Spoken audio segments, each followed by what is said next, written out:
emptiness at its greatest form, with the exception of a few urban centers dating back centuries. These are the first accounts of the city of Cairo that the American University in Cairo preserves in its online record. Accounts that help us understand the changes the city has experienced more than 1,000 years of its founding. If early accounts are only kept at AUC's online record, the library preserves a large collection of unique maps, starting with Pierre Grand's 1874 map. Cairo is transformed quite radically. Khadi Ismail goes to Paris, becomes familiar with Paris and its urban structure after it's revamped by Haussmann, and he decides to do something quite similar in Cairo. He's adamant to turn it into a quite European style, so instead of having small alleyways and roads that don't necessarily intersect at right angles, you suddenly have these boulevards and round squares. After Hadif Ismail's efforts and foundations, Cairo rapidly started to grow and expand in the 20th century, filling with buildings what was before agricultural land. This map is dated in 1914. First of all, the canal that used to be here branching out from the Nile towards the northeast has been filled in and replaced by Sher Abbas, which goes past the railway station here. We have a large railway terminal here in Boulaq, and indeed the entire area between Boulaq and Cairo has been filled in with buildings, so there's no green space remaining here whatsoever. In the midst of the century, parts that are now emblematic to Cairo will start to take shape.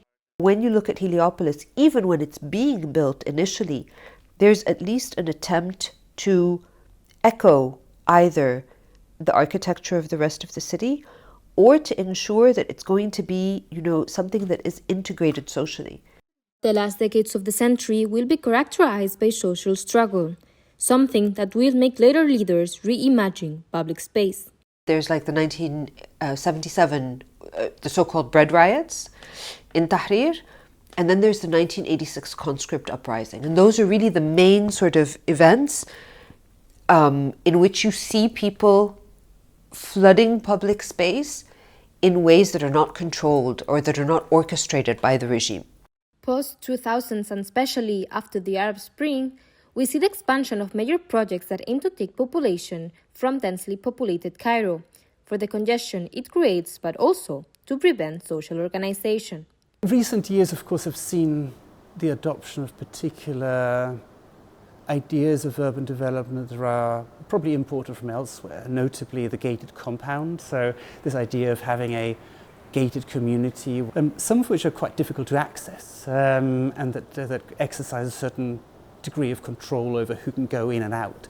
There's a difference between, reducing and regulating the use of public space and making it absolutely impossible for people to associate with each other in any way. Maps have and will continue to inform us about the historical and social circumstances of every time.